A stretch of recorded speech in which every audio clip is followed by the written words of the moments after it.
This is where I went to nursing school. It's called Martin Center here on 3rd Street Southeast in Canton.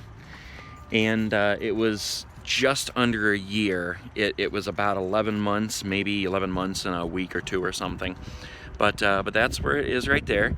And I remember, you know, these were our classrooms up in here. We were on the 3rd floor. Pretty sure it was the 3rd floor.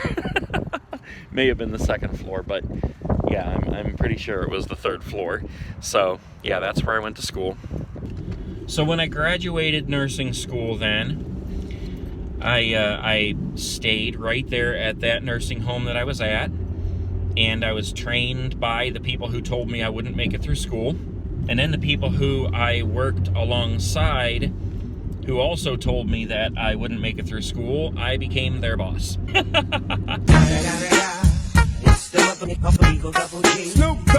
That was great. I never acted like that. I never treated it like that. I can say that it was a difficult transition, though. It was a difficult transition to go from working alongside as equals to the other nurse aides to now I'm all of a sudden their authority and I'm supposed to be telling them what to do. They didn't like it one bit. It was very uncomfortable for me, but over time you just kind of worked into it, and it took a long time to gain that respect from them. And in the end, I mean, there's still some who still never respected it. People are probably going to wonder, did I ever want to go on to be an RN? Because I was an LPN, that's licensed practical nurse, and at one point when I first was getting to the end of LPN school and starting work as an LPN, I did consider moving on and becoming an RN. I think that most people who go this route, they do think the same way. You just think, well, I'll just keep on moving, I'll become an RN, I'll double my income again, you know, and just, you know, keep on going. But I don't know, I lost that idea pretty early on, I guess. Plus, my wife at the time, she decided to go to nursing school right after I got out. But I did go on to enjoy it for a while. I had my own division that I worked. I would pick up a lot of overtime. If there's one thing I didn't like to do as a nurse, it was giving intramuscular injections. I don't know why, but that just always creeped me out. I never was comfortable with that. I felt like it hurt people. Mostly because nobody likes shots, you know? And an IM is a huge needle. And most people, like, they wince, they jump, and it's kind of hard. I remember giving this one guy an injection once, and I stuck it in his arm, I gave him the injection, I pulled it out, and he tightened up so hard that it shot every last drop right back out that hole in his arm. It was so crazy. But I did enjoy it for a while, and then the dynamics started changing. Like, everything that I loved about being in nursing and in that field started changing. The focus started shifting, and as the people who ran the nursing home changed, you saw a big change in, like, everything went to, it's all about money. Okay, so we're getting down to the part where I quit here. Just to tell you, in between, I mean, the way that the job went, I really did enjoy it. I enjoyed being a nurse for a long time. I enjoyed having one division that I worked on a regular basis. I think that that helps you to provide better care because you get to know the people. You get to know their needs and their wants, and you know, you learn kind of their expectations and they learn yours. So it's a better working environment, everybody involved, when you're all working one specific division. And in a nursing home, there is a lot of turnover. So when it comes to other employees, I mean, you have nurse aides coming in and out all the time, new aides. Some of them come and stay for a long time. Some of them come and stay for a week or a couple days or a month, and then they're gone. It's a really high turnover. With the nurses, it is still a high turnover, but it's not as much as the aides. And I mean no offense by putting it this way, but the best way to put it would be that nursing homes see aides as that they come a dime a dozen. Because, I mean, yes, you go to school for like 2 weeks, you take classes to become an aide, but it's basically just a, stepping in the door job. And they know that there are hundreds of thousands of them out there, so they know that if you leave, there's going to be another one taking your position right away. That doesn't mean they keep you staffed, because they don't. It is always very understaffed. I won't get into that, but that did play part in my decision to quit. Like I said, I enjoyed it for a long time. My basic responsibilities were pretty simple. I mean, I would come in the morning. I worked 7A to 7P, which meant 7 a.m. to 7:30 p.m. because you have to have a little bit of time in there to overlap so that you can get your report from the next nurse and then give your report when you're leaving. I would get report on my whole list of people. I had about 30 residents on the floor. And I would get report on them, each of their conditions individually, and then I would do my medication pass, which took about 2 hours. Then I would do things like treatments, if people had like wounds that needed to be treated, just basic things like that. Any kind of like eye drops and nasal sprays and anything like that, that was all part of the medication pass. So, I mean, when you have that 2 hours to work in the morning doing your medication pass, that's when you're doing all that. It's all the pills, all the eye drops, all the nasal sprays, things like that. And then when you have treatments to do, which is like wound care, you do that at a separate time during the day. You have a med pass in the morning, you have one in the afternoon, and then you have one in the evening. There was, injections like I was talking about earlier, insulins. I got to meet a lot of people, a lot of residents, and, you get close with them. When you're working one division and they live on that division, you get close with them. And like I said, you get to know their wants and their needs and their expectations. They get to know the same about you, and that's how you form this relationship, and that's how you are providing the best care. I can't even really narrow it down to one main problem that I had. There were a lot of things that began wearing on me, and maybe had I left that nursing home and gone and worked in nursing in a different area, in a different field of nursing, maybe, like at a hospital or something, maybe I would not feel about it the way that I do today. But I just didn't have that interest. My interest was in the nursing home, and that's all it was. But things started changing in the nursing home. You started seeing more of a focus on the money, and I get it, every business is built specifically to make money. But this was a non-profit organization when I started, and they still ran on that non-profit thing, claiming that it was non-profit, and letting people believe that it was non-profit, but it all became about profit. I was being told to chart things that were not true because it would make them more money. I'm not going to get specific about those things, but that was happening, and that is illegal.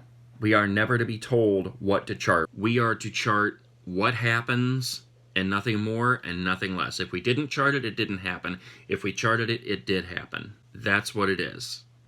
Anything else is illegal. And let me also make this clear. When I was told to chart something that wasn't true, I didn't do it. One time it was pushed, and I charted that this person told me to chart it this way. And they didn't like that at all. So it was the last time they ever told me what to chart. I better just stay away from that subject, because I literally could just go on and tell you all kinds of stories that may get people in trouble, so I'm not going to do that. But I will say that other things were changing as well. The workload was getting heavier and heavier and heavier. On my division, we did 12-hour shifts, so that means we had 2 nurses per day, 7 days a week, and basically the way that we worked was 2 days on, 2 days off, 2 days on, 3 days off. So we had a total of 4 full-time nurses on my floor, and then a couple of fill-ins through the week. Now, when fill-ins came in, that's exactly what they did and nothing more. They would do only what they had to do to get through the day and nothing more. So when a full-time nurse came back following them, we had a lot to pick up. Now, the biggest problem was that at one time, we had 4 full-time nurses. By the time I left, we had 1 full-time nurse, and that was me. Everybody else was a fill-in, so nothing was getting done, and I was expected to pick it all up, and this was causing a lot of problems and a lot of fights. I want to keep this as simple as I can, because like I said, I'm not trying to throw anybody under the bus. You know, I don't want to say any names, I don't want to say anything specific, but it did cause some problems. And in one meeting that we had, I walked out of there thinking that I was going to be taken out in handcuffs. It was crazy. Down towards the end, it was so stressful that I ended up on blood pressure medications and anxiety medications. I ended up in the ER twice in a 2-week period with bad chest pain. And I'm like, I gotta get out of here, which I had been plotting my escape for quite a while, for about 6 months.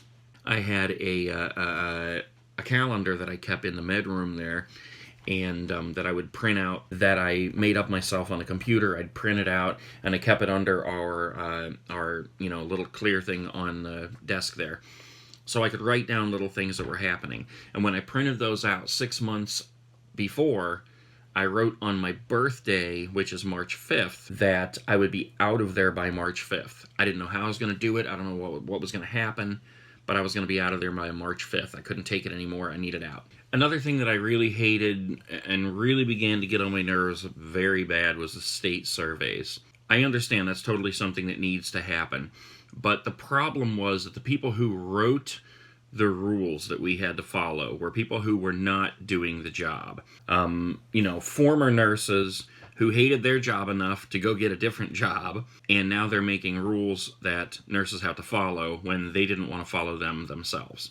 So that was basically what it was, and they all had a chip on their shoulder. I mean, when these state surveyors came in, they walked around with this look on their face like, you are dead. I mean, they were just so mean and nasty. Never smiled. They'd walk around with their clipboard just like this all day long.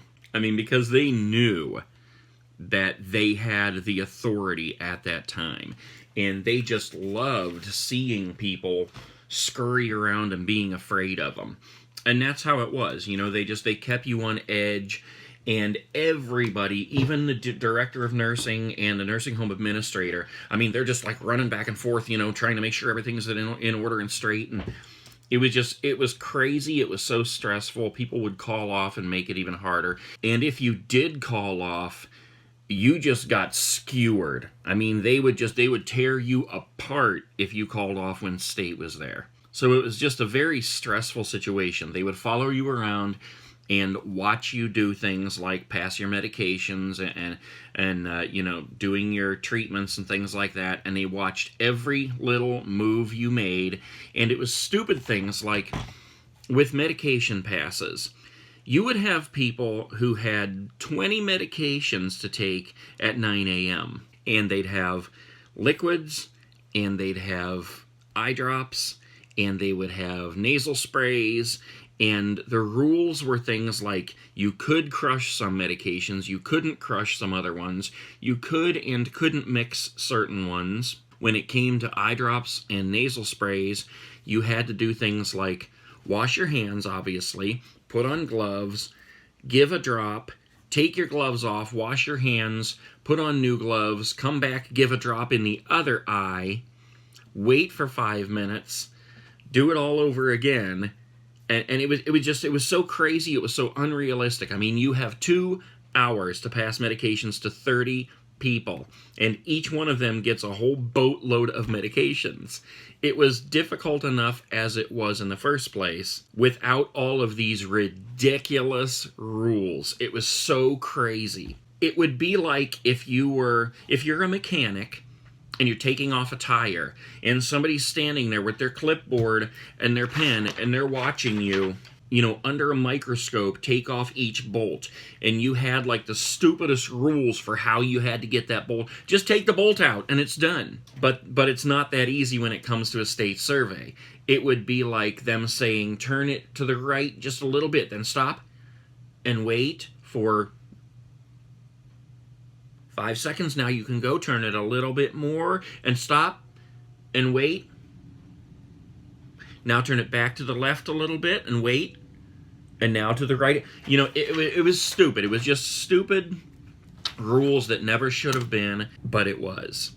And not only that, but the pharmacy would come in and do the exact same thing. Now, I could never understand this, and it bothered me so bad because we get our medications from the pharmacy. That's it. That should be it.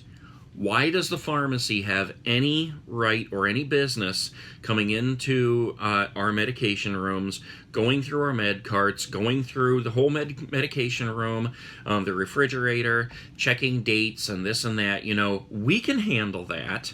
I don't go to Walmart and buy a Snickers and then have a stock boy come over and check the Snickers and go through my refrigerator at home to make sure that my food's all okay and that I'm preparing it right, and then follow me to the stove and watch me cook my chicken and make sure I'm doing it right, and stand there with his clipboard and his pen and write down, you know, that I left the chicken in for 5 minutes instead of 6, or, you know, crap like that. It was ridiculous. And these people from the pharmacy, they were given that power for what reason I do not know. And this one particular girl that was always on my floor, she would come in and she would sit there and go through charts and everything, and she really let it get to her head. She thought that she was just the